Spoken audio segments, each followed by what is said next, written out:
প্রণমিয়া পাটনি কইছে ঝোর হাতে, আমার সন্তান যেন থাকে দুধে ভাতে। তথাস্তু বলিয়া দেবী দিলা বরদান, দুধে ভাতে থাকিবে তোমার সন্তান। আজকে এই আইবুড়ো ভাতের থালার আয়োজন করতে করতে ভারতচন্দ্র রায়গুণাকরের কিছু উক্তি মনে পড়ে গেল। আজকের এই আয়োজন আমার বোনের জন্য, এই বাড়ি মানে আমার শ্বশুর বাড়ির তরফ থেকে। খেতেও মোটেই পারদর্শী নয়, আমরা দুই বোন সম্পূর্ণ আলাদা, দুই রকমের। আমি খেতে যতটা ভালোবাসি ও ঠিক উল্টোটা। ডাল ভাত ডিমের অমলেট আর না হয় ঘি বেগুন ভাজাই ওর বেশি প্রিয়। তবুও আজ এই বিশেষ দিনটা উপলক্ষে আমি আর মামনি মোটামুটি ও যা খেতে ভালোবাসে তারই আয়োজন করেছিলাম।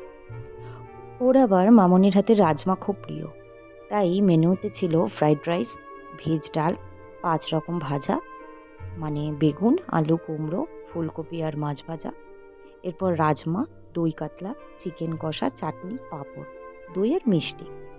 আজকের এই আয়োজন ভালো লাগলে প্লিজ সাবস্ক্রাইব, লাইক আর শেয়ার করতে ভুলবেন না যেন। টাটা।